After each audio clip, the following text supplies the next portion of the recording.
भूल जाओ सब कुछ, अभी तो लक्ष्य साधना है। भूल जाओ सब कुछ, अभी तो लक्ष्य साधना है। उड़ान भरो दिल से, पूरा आसमान नापना है। तुम कर सकते हो, गर ठान लो तुम्हें करना है। तुम कर सकते हो, गर ठान लो तुम्हें करना है। चूकना नहीं इस बार, पूरा कर लो जो तुम्हारा सपना है। नमस्कार, मैं doctor RP Sonkar, assistant professor मनोविज्ञान विभाग, वसंत कन्या महाविद्यालय काशी हिंदू विश्वविद्यालय। एक बार फिर आप सभी सम्मानित अभिभावकों और प्रिय विद्यार्थियों का हार्दिक स्वागत और अभिनंदन करता हूं। प्रिय विद्यार्थियों, आज जिस मुद्दे पर मैं आपसे बात करूंगा वह यह है कि CUET यूजी एडमिशन 2023 से संबंधित कुछ महत्वपूर्ण अपडेट्स क्या हैं। प्रिय विद्यार्थियों, मैं इन सभी अपडेट्स के बारे में आपको विस्तार से बताऊं, उससे पहले अतीत को खंगाल लेते हैं। प्रिय विद्यार्थियों, इस बार CUET यूजी 2023 का जो फॉर्म है उसे लगभग 14 लाख विद्यार्थियों से भी अधिक ने भरा है और वहीं इसमें लगभग 7.5 लाख मेल पार्टिसिपेंट्स जबकि 6.5 लाख लड़कियों ने यानी गर्ल्स ने इस फॉर्म को भरा है। प्रिय विद्यार्थियों, पिछली बार यानी CUET यूजी 2022 के बारे में बात करें तो इसमें कुल लगभग 10 लाख कैंडिडेट्स ने अप्लाई किया था, जिसमें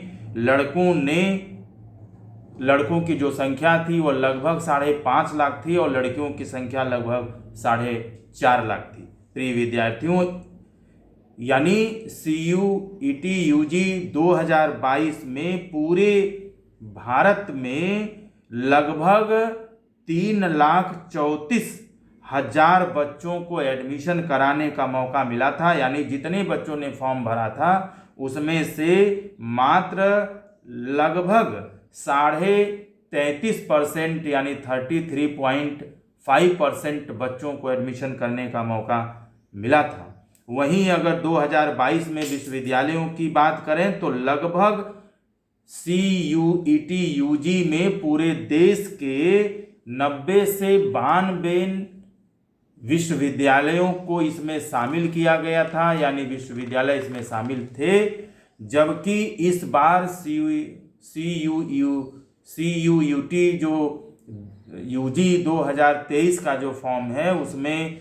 विश्वविद्यालयों की संख्या बढ़कर 242 हो गई है। यानी पिछले बार की तुलना में इस बार 152 नए विश्वविद्यालयों को इसमें शामिल किया गया है। यानी लगभग 37% विश्वविद्यालयों की वृद्धि हुई है। यानी जहां बच्चों की संख्या में पिछली बार की तुलना में 34% की वृद्धि हुई है, वहीं पर नए विश्वविद्यालयों की संख्या में लगभग 37%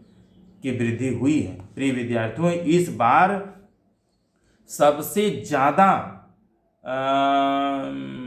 जो राज्य हैं जहां से बच्चों ने इसमें अप्लाई किया है वह सबसे पहले नंबर पर यूपी है, दूसरे नंबर पर दिल्ली के बच्चों ने, जबकि तीसरे नंबर पर बिहार के बच्चों ने इसमें अप्लाई किया है। जबकि इन सभी बच्चों का सबसे पसंदीदा जो यूनिवर्सिटी है, पहले नंबर पर वह DU है और दूसरे नंबर पर BHU है, जबकि तीसरे नंबर पर इलाहाबाद विश्वविद्यालय है। प्रिय विद्यार्थियों, 2022 में जहां पर 59 अलग अलग कंट्रीज के बच्चों ने CUET यूजी में अप्लाई किया था, वहीं इस बार 2023 में 74 अलग अलग कंट्रीज के लगभग 1000 से भी अधिक बच्चों ने अप्लाई किया है। मैं बहुत ही संक्षिप्त में बता दूं कि इस बार जो फॉर्म आपको भरने का समय दिया गया था वह 9 फरवरी 2023 से 12 मार्च 2023 तक था, जिसको बाद में UGC ने बढ़ा करके 13 मार्च 2023 से 30 मार्च 2023 कर दिया गया था। प्रिय विद्यार्थियों, आपको यह भी याद होगा कि करेक्शन के लिए यानी 30 मार्च 2023 तक जब आपने फॉर्म भरा था, उसके बाद करेक्शन के लिए UGC ने आपको 1 अप्रैल 2023 से लेकर के 4 अप्रैल 2023 तक विशेष रूप से छूट दी थी इसके बाद पूरे देश के हजारों बच्चों ने इस करेक्शन जो विंडो था उसे पुनः ओपन करने का रिक्वेस्ट किया था, जिसे यूजीसी ने एक्सेप्ट करते हुए पुनः आपको 9 अप्रैल 2023 से 11 अप्रैल 2023 तक 3 दिन का विशेष मौका दिया गया था, जिसमें आप अपने भरे गए आवेदन में किसी तरह का करेक्शन भी आपने किया था और साथ ही साथ आपने जिन बच्चों ने अप्लाई नहीं किया था उन बच्चों ने भी इस डेट तक यानी 11 अप्रैल तक अप्लाई किया होगा। मैं ऐसा उम्मीद आपसे कर सकता हूं। इसमें नए बच्चों को आवेदन करने के साथ ही साथ पुराने जो बच्चे थे उन्हें अपने फॉर्म में किसी भी तरह के करेक्शन करने का मौका दिया गया था। प्रिय विद्यार्थियों, आप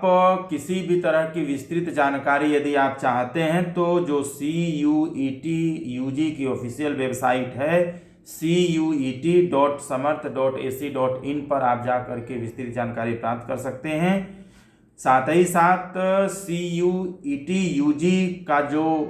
पेपर होगा वह पूरे भारतवर्ष में आयोजित किया जाएगा अलग अलग सेंटर्स पर, और यह पेपर कुल 13 अलग अलग भाषाओं में आयोजित किया जाएगा। इस परीक्षा के 21 मई 2023 से लेकर के 31 मई 2023 तक होने की उम्मीद है। यह परीक्षा पूरे भारतवर्ष में बनाए गए अलग अलग सेंटर्स पर आयोजित की जाएगी। यह परीक्षा CBT पैटर्न यानी कंप्यूटर बेस्ड जो टेस्ट होगा उस पर आधारित होगा और MCQ टाइप के क्वेश्चंस आपसे पूछे जाएंगे। परीक्षा से संबंधित डिटेल्स जो है वह UGC और NTA के तरफ से अप्रैल यानी इस महीने के लास्ट तक डिटेल रूप से UGC की ऑफिशियल वेबसाइट ugc.ac.in या nta.ac.in पर जारी कर दिया जाएगा। प्रिय विद्यार्थियों, एडमिट कार्ड जो है वह 15 मई से पहले जारी कर दिया जाएगा, जिसको लेकर के UGC की तैयारी चल रही है। साथ ही साथ CUET UG की जो शुरुआत है वह पिछले वर्ष यानी 2022 से हुआ था और एक वर्ष में ही CUET UG की जो परीक्षा है यह इतना ज़्यादा लोकप्रिय हुआ कि यह देश का दूसरी सबसे बड़ी परीक्षा के रूप में साबित हुआ, क्योंकि इसमें कुल 14 लाख से भी अधिक बच्चों ने अप्लाई किया है और देश की सबसे बड़ी परीक्षा होने का जो गौरव है वह नीट UG के नाम है, क्योंकि इसमें लगभग 18 लाख से भी अधिक बच्चों ने पिछली बार अप्लाई किया था। प्रिय विद्यार्थियों, CUET UG की अगर हम बात करें तो इसमें UG के सभी कोर्सेस लगभग BA आर्ट्स से लेके BA सोशल से लेके BSc से लेके कॉमर्स से लेके लॉ से लेके BCA से लेके BBA से लेके अन्य प्रोफेशनल कोर्सेस में आपको एडमिशन कराने का मौका मिलेगा। इसके साथ ही साथ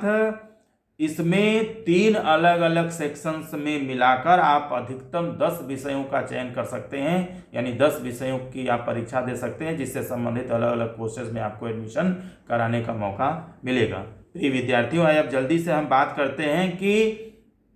CUET UG एडमिशन 2023 से संबंधित लेटेस्ट अपडेट्स क्या है या अब आगे क्या हो रहा है। इस समय UGC NTA की क्या तैयारी चल रही है या क्या किया जा रहा है। प्रिय विद्यार्थियों, इस समय CUET UG 2023 परीक्षा की तैयारी से संबंधित सभी कार्यों को UGC और NTA की तरफ से तीव्र गति से पूरा किया जा रहा है। इसमें क्वेश्चन पेपर्स बनाने से लेकर के एग्जामिनेशन सेंटर्स के निर्धारण के लिए तीव्र रूप से काम किया जा रहा है। और साथ ही साथ मैं आपको पुनः याद दिला दूं कि CUET UG का जो एंट्रेंस है, जो परीक्षा है, वह 21 मई 2023 से 31 मई 2023 के बीच 3 पालियों में लिया जाएगा। यानी इस परीक्षा में अभी भी लगभग 1.5 महीने का समय बचा हुआ है। प्रिय विद्यार्थियों, अगर हम जल्दी से बात करें कि एग्जामिनेशंस की तैयारी आपको कैसे करना चाहिए, तो बहुत संक्षिप्त रूप में मैं आपको बताऊं कि इससे संबंधित आपको अलग अलग कोर्सेस में यदि एडमिशन लेना है इसके थ्रू,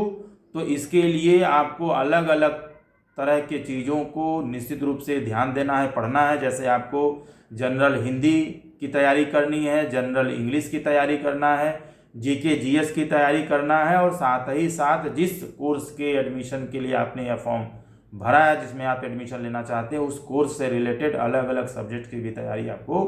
करनी है। प्रिय विद्यार्थियों, अगर general Hindi, general English, GK GS की बात करें तो आप किसी भी पब्लिकेशन की अच्छी बुक आप पढ़ सकते हैं, उससे तैयारी कर सकते हैं। साथ ही साथ कोर्स रिलेटेड सब्जेक्ट्स के बारे में बात करें, जैसे मान लीजिए आपको बीएससी में एडमिशन लेना है, या बीए में एडमिशन लेना है, या बीकॉम में एडमिशन लेना है, तो उससे संबंधित जो 9th से लेकर के 12th तक की जो टेक्स्ट बुक आपकी हैं, जो किताबें आपने पढ़ी हैं, उसको पुनः समझ करके बहुत अच्छे तरीके से पढ़ने की ज़रूरत है, क्योंकि सारे प्रश्न कहीं ना कहीं उसी से रिलेटेड आपके सब्जेक्ट वाले आएंगे। कुछ अगर महत्वपूर्ण टिप्स की बात करें तो आपको अनावश्यक चीज़ों पर बिल्कुल भी अपना समय बर्बाद नहीं करना है। आपको फोकस्ड हो करके अपनी पढ़ाई करनी है, यानी मोबाइल और तमाम तरह के नेगेटिव चीज़ों से आपको इस समय कम से कम 1.5 महीने के लिए निश्चित रूप से दूर रहना चाहिए। दूसरी बात मैं करूं तो आपके पास 1.5 महीने का समय है, इसलिए आप अपने आप पर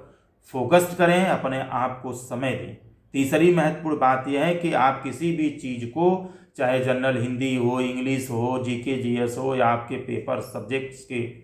पेपर की तैयारी हो, आप सभी चीज़ों को समझ करके और उसका नोट्स बना करके पढ़ें, तो ये आपके लिए बहुत ही फायदेमंद रहेगा। और चौथी बात कि किसी भी तरह का आपके पास विकल्प नहीं है,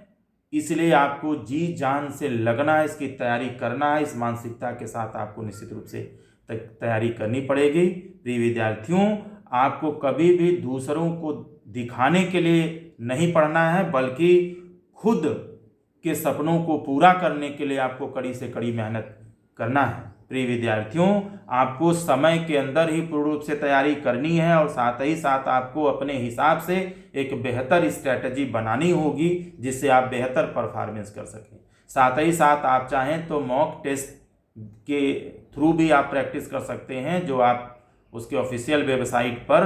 जा कर के इसकी प्रैक्टिस कर सकते हैं। और सबसे बड़ी बात कि आपको परेशान नहीं है, आपको घबराना नहीं है, आपको धैर्यपूर्वक तैयारी करनी है। प्रिय विद्यार्थियों, अगर परीक्षा देने के बाद क्या होगा, जब आपका टेस्ट हो जाएगा 21 मई से लेकर 31 मई के बीच में, तो उसके बाद अगली तैयारी यूजीसी की क्या होगी, अगर इस पर हम संक्षिप्त में बात करें तो जहां तक मुझे लगता है कि 15 से 20 जून के आसपास यूजीसी और एनटीए के तरफ से कोशिश रहेगी कि वह आपके रिजल्ट को घोषित कर दे, क्योंकि जुलाई से काउंसलिंग की प्रक्रिया को वह शुरू कराना चाहेगा। साथ ही साथ रिजल्ट आउट होने के बाद 2 प्रक्रियाएं आपको निश्चित रूप से करनी पड़ेंगी, और वो 2 प्रक्रियाएं हैं रजिस्ट्रेशन एंड प्रेफरेंसेस के भरने का। रजिस्ट्रेशन एंड प्रेफरेंसेस, अगर इसके बारे में हम बहुत ही संक्षिप्त में बात करें तो यदि आपने अभी जो 11 तक जो फॉर्म भरा है, उस फॉर्म को भरते वक्त आपने, जैसा कि मैंने कहा कि इसमें कई सारे विश्वविद्यालयों को शामिल किया गया, उसमें से जिन जिन विश्वविद्यालयों में आप पढ़ना चाहते हैं उनका ऑप्शन आप फॉर्म भरते वक्त निश्चित रूप से दिया होगा। तो जब आपका टेस्ट हो जाएगा, आपका रिजल्ट आ जाएगा, आपको अपना इंडेक्स मालूम चल जाएगा, उसके बाद आपको रजिस्ट्रेशन एंड प्रेफरेंसेस भरना होगा। और रजिस्ट्रेशन एंड प्रेफरेंसेस में जिन जिन विश्वविद्यालयों में आपको पढ़ना है, उन विश्वविद्यालयों का रजिस्ट्रेशन आपको अलग अलग करना पड़ेगा,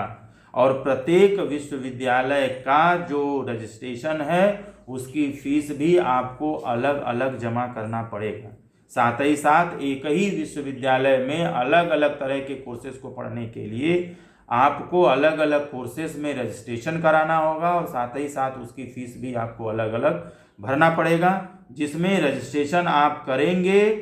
उसी में आप उसी विश्वविद्यालय में आप अपनी फीस जमा करेंगे और साथ ही साथ उसी विश्वविद्यालय में पढ़ने का मौका आपको प्रदान किया जाएगा। यानी समय यूजीसी के तरफ से रजिस्ट्रेशन और प्रेफरेंस भरने का निर्धारित होगा, जिसकी घोषणा आपको बाद में की जाएगी। समय बीतने के बाद आप किसी भी तरह का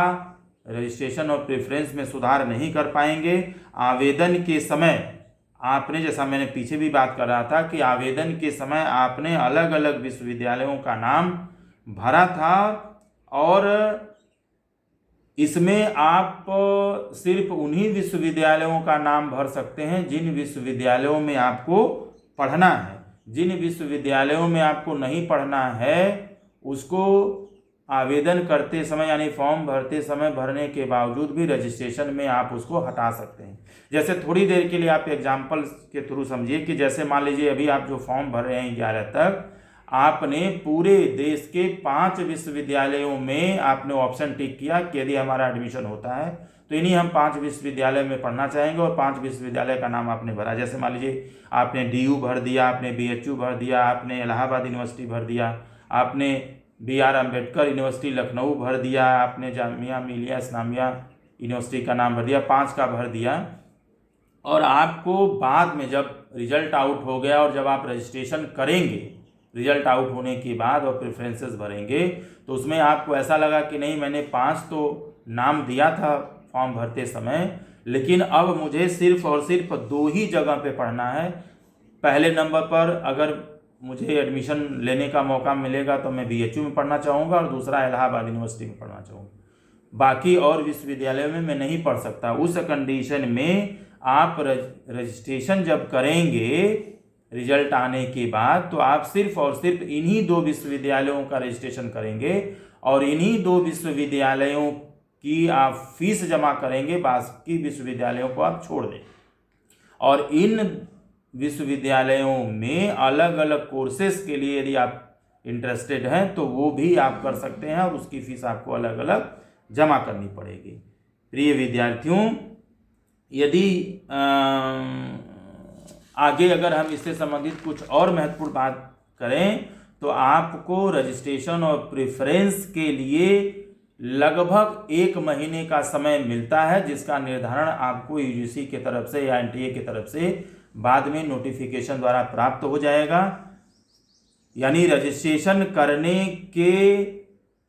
लिए आपको 1 महीने का समय मिलेगा और साथ ही साथ रजिस्ट्रेशन करने के बाद प्रेफरेंस भरने के लिए कम से कम 24 आवर्स यानी लगभग 1 दिन का इंतजार करना पड़ेगा। यानी जिस दिन आप रजिस्ट्रेशन भरेंगे उसके अगले दिन आप अपना प्रेफरेंस भरेंगे। जैसे आपने बीएचयू और इलाहाबाद यूनिवर्सिटी का रजिस्ट्रेशन किया है, उसमें आप पढ़ने की इच्छा जाहिर किया है, तो आप इन्हीं 2 जगहों पर अलग अलग कोर्सेज के लिए आप रजिस्ट्रेशन करेंगे, उसकी फीस जमा करेंगे और साथ ही साथ इन दोनों जगहों पर जितने भी प्रेफरेंसेस हैं उन प्रेफरेंसेस को आप भरेंगे। थोड़ी देर के लिए मान लीजिए कि हम एग्जाम्पल के रूप में समझाएं आपको, जैसे मान लीजिए कि आप बीएचयू में पढ़ना चाहते हैं और बीएचयू में आप रजिस्ट्रेशन किया, इलाहाबाद यूनिवर्सिटी के लिए रजिस्ट्रेशन किया, लेकिन प्रेफरेंसेस आप कैसे भरेंगे? अगर एग्जाम्पल के रूप में मैं आपको समझाऊं, जैसे बीएचयू के बारे में समझाऊं कि बीएचयू में आपने रजिस्ट्रेशन किया तो प्रेफरेंसेस बीएचयू के लिए भरना होगा, तो आप कैसे भरेंगे? प्रेफरेंसेस का मतलब यह है कि बीएचयू में यदि आप पढ़ना चाहते हैं तो बीएचयू में जितने भी सेंटर्स हैं जहां पर आप संबंधित कोर्स की पढ़ाई करना चाहते हैं, उससे संबंधित जितने भी सेंटर्स हैं उन सारे सेंटर्स से संबंधित प्रेफरेंसेस को आपको भरना पड़ेगा। यानी आपको बीएचयू में रजिस्ट्रेशन करने के बाद अगले 24 घंटे में प्रेफरेंसेस में ये बताना होगा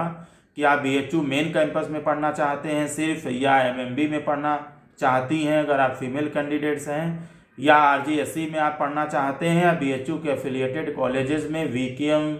से लेके वीसीडब्ल्यू से लेके एएमपीजी से लेकर के डीएवी में पढ़ना चाहते हैं। यानी ये जो मैं आपको 7 अलग अलग सेंटर्स बता रहा हूँ जो बीएचयू के हैं, main campus and affiliated colleges में, आप इन सारे सेंटर्स में से कहाँ कहाँ पढ़ना चाहते हैं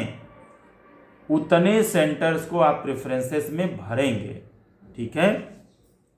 आप जिन जिन सेंटर्स पर पढ़ना चाहते हैं प्रेफरेंसेस में सिर्फ आपको वही भरना है। यदि आप पूरे सेंटर्स पर कहीं भी पढ़ने के लिए तैयार हैं तो आपको प्रेफरेंसेस में बीएचयू के सारे सेंटर्स को भरने की आवश्यकता होगी। जिसमें पढ़ना है आप सिर्फ उसी का प्रेफरेंस भर सकते हैं, बाकी के भरने के लिए आपको किसी भी तरह का कंपल्शन नहीं होगा। जिन सेंटर्स को आप प्रेफरेंसेस में भरेंगे बाद में उन्हीं सेंटर्स पर आपको पढ़ने का मौका दिया जाएगा, और जिस सेंटर्स को आपने प्रेफरेंस में नहीं भरा है उस सेंटर्स पर आपको एडमिशन कराने का मौका नहीं दिया जाएगा, चाहे आपके मार्क्स या इंडेक्स जितना ज़्यादा क्यों न हो। प्रिय विद्यार्थियों, जैसे कुछ बच्चे प्रेफरेंसेस भरते समय सिर्फ बीएचयू मेन कैंपस और महिला महाविद्यालय का प्रेफरेंस भरते हैं और बाद में किसी कारणवश उनका एडमिशन बीएचयू मेन कैंपस में नहीं हो पाता है, तो उस कंडीशन में वो एफिलिएटेड कॉलेजेस में एडमिशन लेने के लिए तैयार होते हैं। उसके बावजूद भी उनका एफिलिएटेड कॉलेजेस में एडमिशन नहीं हो पाता है क्योंकि उसका प्रेफरेंसेस उन्होंने नहीं भरा होता है। इस कंडीशन में आपका नंबर ज़्यादा होने के बावजूद भी आपको एफिलिएटेड कॉलेजेस में एडमिशन कराने का मौका नहीं दिया जाता है क्योंकि आपने पहले इसमें प्रेफरेंसेस नहीं भरा था। तो मेरे हिसाब से आपको प्रेफरेंसेस को सोच समझ करके भरना चाहिए, और बीएचयू में यदि आपको पढ़ना ही है तो आपको बीएचयू मेन कैंपस से लेकर के महिला महाविद्यालय से लेकर के आरजीएससी से लेकर के सारे एफिलिएटेड कॉलेजेस के प्रेफरेंसेस को भर देना चाहिए, क्योंकि एडमिशन लेना न लेना फाइनली आपके हाथ में ही होता है। यदि आप एडमिशन नहीं चाहते हैं या आपके पसंदीदा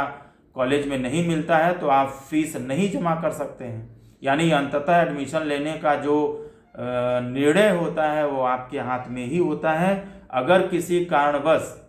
आप प्रेफरेंस भरते हैं और नहीं लेना चाहते हैं तो ये आपके हाथ में है, लेकिन आपने प्रेफरेंस नहीं भरा है और किसी कारणवश आप एडमिशन लेना चाहते हैं तो उस कंडीशन में आपका नुकसान हो सकता है। आपका नंबर ज़्यादा होने के बावजूद भी एडमिशन नहीं ले सकते हैं। इसलिए बेहतर ये होगा कि आप सारे प्रेफरेंसेस को भर दें, क्योंकि प्रेफरेंसेस भरने के लिए आपको किसी अलग तरीके से किसी भी तरह का पैसा देने की ज़रूरत नहीं है। अगर हम जल्दी से बात करें रजिस्ट्रेशन के साथ साथ कौन कौन से डॉक्यूमेंट्स आपको लगाने होंगे जब रजिस्ट्रेशन आप आज से लगभग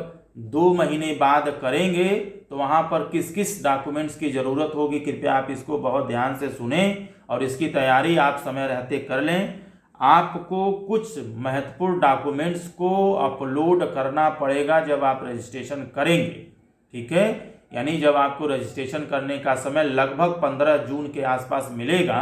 तो वहाँ पर आपको इन सर्टिफिकेट्स को अपलोड करना पड़ेगा। एक महत्वपूर्ण चीज़ ये कि अभी भी लगभग आपके पास लगभग 2 से 3 महीने का समय है। इस समय में यदि आपके पास कोई डॉक्यूमेंट्स नहीं है तो आप उसको सही तरीके से बनवा लीजिए, और किसी भी तरह के डॉक्यूमेंट्स या सर्टिफिकेट में किसी भी तरह के करेक्शन की ज़रूरत है, यानी किसी भी तरह की त्रुटि है, तो आप इसको 2 से 3 महीने में सुधरवा लें। क्योंकि कई बार बच्चों के डॉक्यूमेंट्स न होने के कंडीशन में या डॉक्यूमेंट्स में किसी भी तरह का एरर होने के कंडीशन में एडमिशन लेने में तमाम तरह की समस्याएं आती हैं। अगर मैं बहुत शॉर्ट में बात करूं तो किन किन डॉक्यूमेंट्स की ज़रूरत होगी आपको आने वाले 2 महीने के बाद रजिस्ट्रेशन करते समय 10th की मार्कशीट और उसका सर्टिफिकेट, 12th की मार्कशीट और उसका सर्टिफिकेट, कास्ट सर्टिफिकेट। आप यदि SC, ST, OBC या EWS कैंडिडेट हैं तो इस कंडीशन में आपको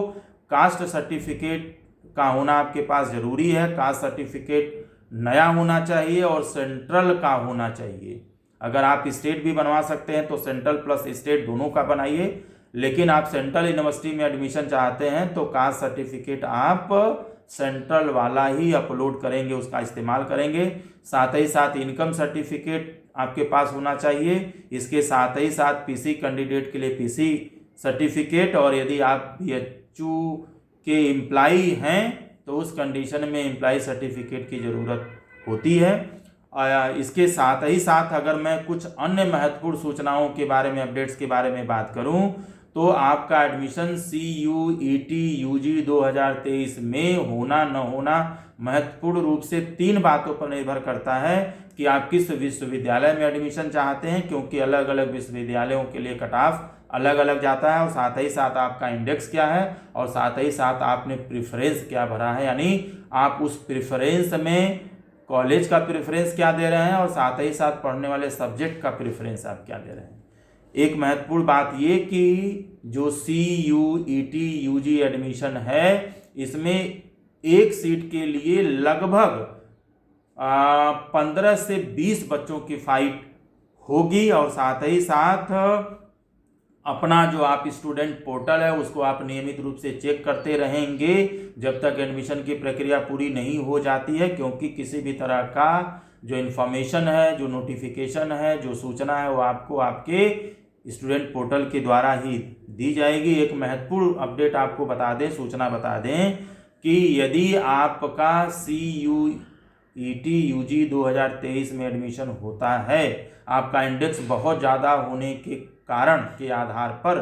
उस कंडीशन में भी यदि आपका क्वालिफाइंग जो मार्क्स है यानी 12th का मार्क्स है वह BHU द्वारा निर्धारित कसौटी से कम होता है, तो उस कंडीशन में आपका इंडेक्स हाई होने के बावजूद भी एडमिशन विश्वविद्यालय में नहीं हो पाएगा, आपको एडमिशन की प्रक्रिया से बाहर कर दिया जाएगा। चूंकि मैं BHU social science admission committee का एक मेंबर हूँ, इसलिए मेरी ये नैतिक जिम्मेदारी है कि इन तमाम तरह के अपडेट्स को और सही सूचनाओं को आप तक पहुँचाऊँ, जिससे आप अनावश्यक किसी भी तरह से आप परेशान न हों, और आप इन सारी बातों को ध्यान में रख करके आप तैयारी करें और आगे की प्रक्रियाओं को समय रहते आप पूरा करें। मैंने पूरी जानकारी को विस्तार से बताने की कोशिश की है, फिर भी किसी तरह का सूचना परिवर्तन होता है तो इस कंडीशन में UGC और NTA द्वारा बनाया गया मापदंड ही मान्य होगा। साथ ही साथ किसी भी तरह की जानकारी आप चाहते हैं या कोई सवाल आपका है इस एडमिशन से संबंधित, तो आप कमेंट बॉक्स में लिख सकते हैं, मैं जवाब देने की पूरी कोशिश करूंगा। साथ ही साथ आप किसी भी तरह की विस्तृत जानकारी चाहते हैं तो आपको निश्चित रूप से UGC और NTA की ऑफिशियल वेबसाइट पर विजिट करना चाहिए, और साथ ही साथ किसी तरह के अफवाह पर आपको बिल्कुल ध्यान नहीं देना है। जैसे ही इस एडमिशन से संबंधित कोई नया अपडेट्स आता है मैं आपको हमेशा की तरह से